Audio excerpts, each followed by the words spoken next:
Salut à tous, ça part en cacahuète.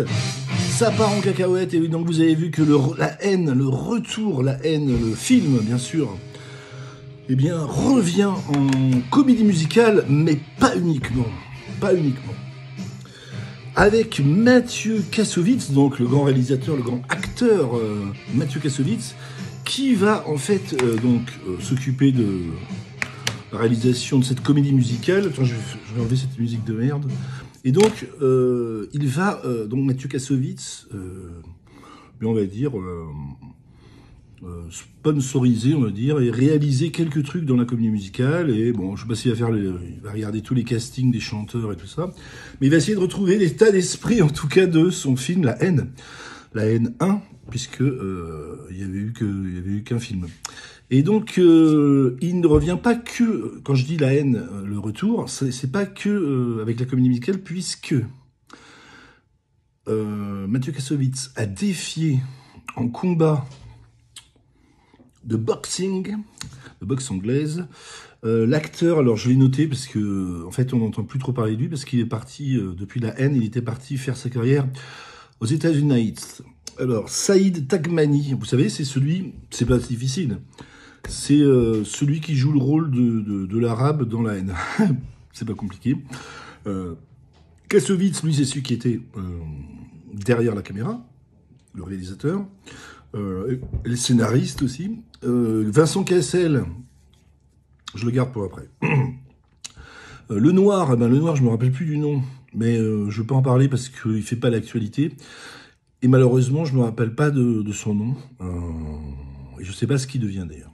Et Vincent Cassel, justement, le troisième, alors c'est là le problème, c'est que je sais pas s'il jouait le rôle, parce que bon, il y avait donc, dans les trois racailles de La Haine, il y avait l'arabe, d'origine arabe en tout cas, Saïd Taghmaoui, il y avait le Noir, qui jouait donc le rôle du Noir, et il y avait Vincent Cassel. Alors, est-ce qu'il jouait le rôle du blanc français, chrétien de base, ou est-ce qu'il jouait le rôle du blanc juif? Ça, je sais pas, en fait. Faudrait demander à Kassovitz. Et ce qui est dingue, c'est que donc dans son film La Haine, un peu l'ennemi commun, je vais pas spoiler, hein, vous l'avez tous vu, donc l'ennemi commun, en fait, de ces trois mecs, c'est les nazis blancs. Parce qu'à un moment donné, ils cassent la gueule, non, ils ridiculisent une bande de nazis skinhead, blancs, français. Et c'était pour dire, voilà, c'est pour ça que je ne sais pas si Vincent Cassel joue le rôle, lui aussi, d'un blanc, ou d'un blanc juif. Le message serait pas le même. Donc il y a l'arabe, le noir, et le blanc, ou le blanc juif, ou voilà, blanc chrétien, blanc juif, bon bref. Le blanc, voilà. Et il avait l'air de passer le message dans La Haine d'une fraternité comme ça, et qu'il fallait donc que la solution, ce serait pour ces racailles de banlieue, justement pour pas qu'ils deviennent racailles, ce serait de rester unis comme ça face au racisme de certains blancs, ou voire du racisme systémique de la société française, quoi. C'est un peu ça le message, hein, bref. Et qu'est-ce qui se passe 30 ans plus tard? Ouais, ça fait une bonne trentaine d'années. Eh bien, excusez-moi, je reprends un peu mon souffle. Après ces quelques box down, je sais pas comment on dit, un touchdown. Ah non, ça c'est au football américain. Je sais pas, j'utilise que des armes à feu, donc bon. Donc, il a défié, Mathieu Kassovitz, il a défié Saïd Taghmani sur Instagram, je crois. Ah merde, j'ai nommé un réseau social. C'est une marque, je peux pas vraiment. Donc je suis obligé d'en dire 3 autres, ou 2 autres. YouTube, X, Facebook. Mais je crois que c'est sur Instagram. Et ah non, il faut pas. Faut que je redise. À chaque fois que je dis Instagram, faut que je redise Facebook, YouTube, X. Il y a quoi? Il y a plus LinkedIn. C'est là où on trouve son boulot sur Internet. Là. Donc, Saïd Taghmani, en fait, on apprend par Kassovitz que ça fait 30 ans ou 20 ans que Saïd Taghmani, donc en fait, c'est lui qui a donné naissance à Saïd Taghmani, se fait harceler par Saïd Taghmani sur les réseaux sociaux, ou même, voilà, il traite Kassovitz de raciste, à moitié d'escroc, de voleur, sans doute, sans doute il y a des propos antisémites, mais Mathieu Kassovitz a préféré ne pas charger la barque. Mais bon, je pense que Saïd Taghmani, donc, voilà, il est à l'image, j'ai envie de dire, hein, Saïd, tu pourras laisser un message sous ma vidéo si tu penses le contraire, ou si tu as un truc à dire. Fais gaffe, parce que moi aussi, je te défie au domino, si tu... Hein, je fais comme Kassovitz, hein, je change de domaine, mais attention, au domino, je suis assez balèze. Et donc, voilà, ils prouvent tous les deux que, en fait, ils s'entendent pas du tout. Pourquoi? Parce qu'en fait, effectivement, dans les années 90, la communauté juive, on va dire, et s'était mis plutôt du côté musulman, on va y aller carrément, avec Touche pas à mon pote. Moi, c'était Julien Drey, d'ailleurs, Julien Drey, qui, ancien député socialiste, qui maintenant est bien revenu là-dessus, d'ailleurs. Hein. Je sais pas s'il aurait créé Touche pas à mon pote maintenant, quoi. Donc, Touche pas à mon pote, c'était anti-Le Pen, anti-Front National, anti-raciste blanc français, quoi, tout simplement.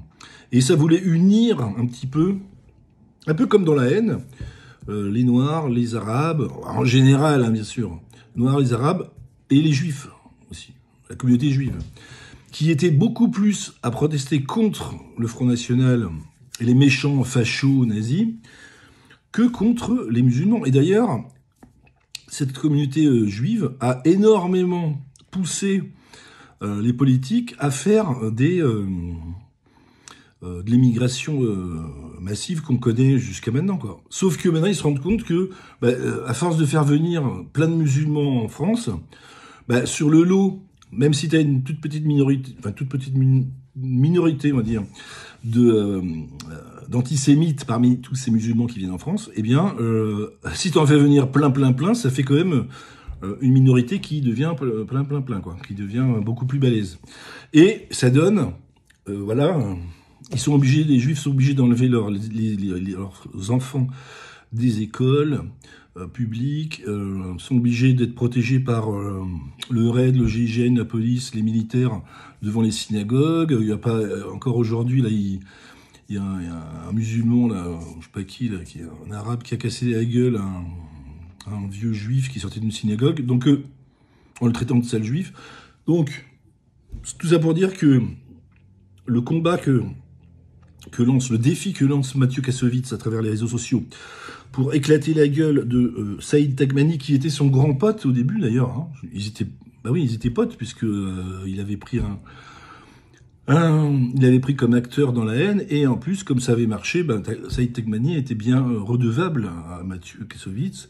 Et d'ailleurs, Saïd Taghmani a réussi une carrière, pas exceptionnelle, mais une carrière d'acteur aux États-Unis grâce à Mathieu Kassovitz. Mais 30 ans plus tard, le vernis craque. Et c'est à l'image, justement, ce combat de boxe que propose, que défie Mathieu Kassovitz à Saïd Taghmani. Eh bien, c'est tout simplement... C'est ça, Taghmani? Ouais, Taghmani. Eh bien, c'est le symbole de l'effondrement de cette idéologie « touche pas à mon pote », où les Juifs allaient être frères avec les musulmans, en France, alors que c'est le cas nulle part dans le monde. Donc je sais pas, ils voulaient faire une exception culturelle, une exception religieuse en France. Ouais, non, ça marche pas en fait, voilà, tout simplement. Et donc, alors, voilà, on a l'air de rigoler dessus. Bon, c'est pas drôle en fait, parce que, voilà, bon, nous qui sommes ni musulmans ni juifs, on se dit, faut aller à la manif pour l'antisémitisme. Bon, d'accord, je vais y aller, hein. J'ai pas que ça à foutre le samedi, mais bon, j'y vais. Et le dimanche, c'est... faut aller à une manif contre l'islamophobie, ou pour Gaza, pour les réfugiés de Gaza, ou les Palestiniens, je ne sais quoi. Ouais, attends, j'ai que 2 jours dans le week-end, hein. Lundi, je bosse, moi. Hein. Donc, voilà, c'est bien d'avoir importé des musulmans en France, là où on a la communauté juive la plus importante d'Europe, mais maintenant qu'on a la communauté musulmane également la plus grande d'Europe, eh ben, on a importé le conflit israélo-palestinien, mais c'est pas qu'on a importé le conflit israélo-palestinien, c'est qu'on a importé les mecs, on a importé les acteurs de ce conflit. Voilà. Alors les Juifs, ils étaient déjà là, hein, bien sûr. Attention, hein. Les Juifs, c'est à travers l'histoire, c'est à travers les siècles. Ils étaient déjà là, ils faisaient la comptabilité des rois, machin. Bon. Ils étaient commerçants, tout ça. Ils font partie de l'histoire de France, etc. Ça, on ne remet pas ça en question.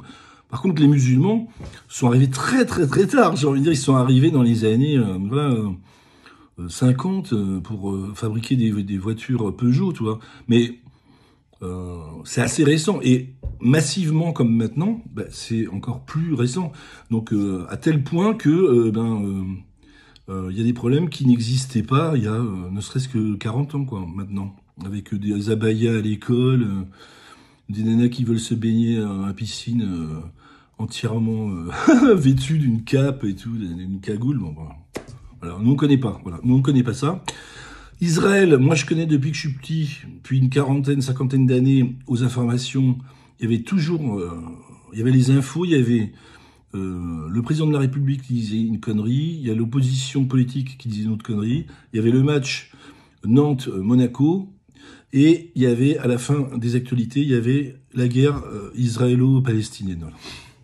Tu peux reprendre les mêmes infos maintenant, à part Nantes, qui est devenu bien plus nul qu'il y a 50 ans, mais sinon, sur les infos, le président qui dit une connerie, l'opposition qui dit une autre connerie, le match de foot de merde, et la guerre israélo-palestinienne, alors oui, des accords de paix, des espoirs de paix, un attentat... alors on disait pas islamiste à l'époque, on disait un attentat palestinien, quoi, pro-palestinien. Ouais, oui, un attentat arabe, voilà. Mais on disait pas antisémite, ou machin, alors que maintenant, ben voilà, on a bien vu, le Hamas, c'est des islamistes qui font des attentats antisémites en Israël. Bon, ben on a les mêmes mecs en France, voilà, on a compris, voilà. Plus l'extrême gauche. Alors l'extrême gauche a toujours, comme la France insoumise, mais avant c'était les communistes, la Ligue communiste révolutionnaire, Besancenot, tout ça, les communistes, ils ont toujours, même il y a 50 ans, ils étaient pour les Palestiniens contre Israël. L'extrême gauche a toujours été un peu anti-israélien, anti-juif, voilà. Donc, moi, je sais pas où aura lieu, je sais pas si c'est dans un stade ou dans un petit gymnase de banlieue qu'aura lieu le match. C'est en 3 rounds, je crois, de 3 minutes. Un match de boxe anglaise. Mathieu Kassovitz, 58 kilos tout mouillé. Alors, je connais pas son palmarès. Et Saïd Taghmani, qui lui, alors, 58 kilos tout mouillé aussi. Lui, je sais pas s'il a envie de faire le combat, en fait. Apparemment, il a pas répondu. Il n'a pas répondu sur Instagram, YouTube, Twitter, merde, ça n'existe plus, X, Facebook, LinkedIn. Voilà, j'espère que ceux qui connaissent l'endroit et l'heure et la date du duel, vous pouvez le mettre sous les commentaires. Sinon, il y a le retour, donc, la haine, le retour, en comédie musicale, je crois que c'est à la rentrée, alors c'est pas une proposition commerciale, c'est pas un article caché que je vous fais dans la vidéo. Je ne touche rien, malheureusement. Donc c'est à la rentrée, je crois que septembre-octobre, avec une comédie musicale.